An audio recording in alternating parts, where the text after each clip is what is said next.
Uncle Roger, whom I barely knew, left me with some stupid tourist trap I had never heard of until the reading of his will. I still have no idea why.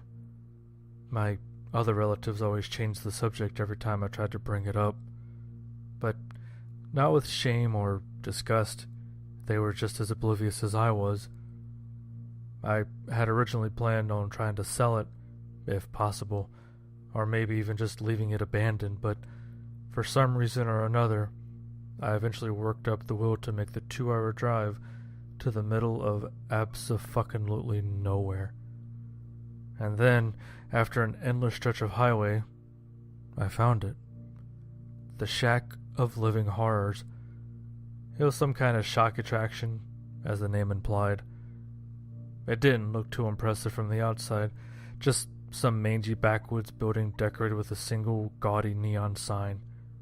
Beyond the cash register, the inside was a little more than a dimly lit corridor housing several exhibits on either side. The theme here appeared to be human oddities.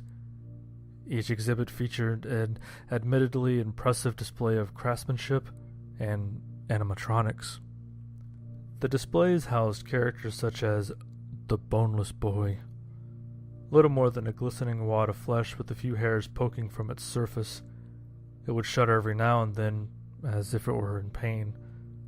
Another freak was the Breather. It was a human head and a dangling set of lungs behind a glass display case. Its eyes nervously darted back and forth behind its dumbfounded expression, and its lungs slowly churned. Then there was Splatterman, one of the more gruesome exhibits. It was another human head, this time with a pumping heart where its chest should be.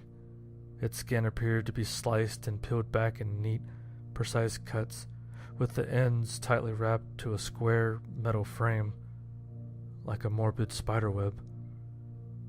I admit, the exhibits were a little unnerving at first, but after a while, I started to spot the carefully hidden power cables, along with a few other details that hinted towards their artificial nature. I continued down the corridor, occasionally glancing at the attractions, each more extreme than the last, until it reached the final point where it felt as if they were trying too hard. Then I saw it. The grand finale, you could say. They called her the Flailed Angel. She was a full-bodied nude woman, pinned to the wall like a butterfly, with several mirrors placed around her, angled so that visitors could see her back. It completely lacked skin, and her entire spine had been removed. Her ribs had been pulled out and expertly snapped into multiple fragments, arranged to look like a pair of wings, and held in place by metal fixtures.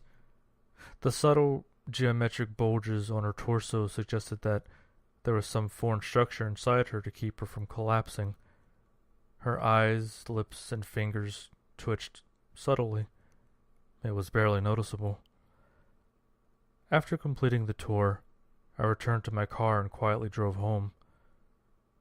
Since then, I've been paying to keep the shack around, though I never visit it. People ask me why I even bother. I normally wouldn't care about preserving a few animatronic models that no one will ever see, but the Flailed Angel was different. She had no cables.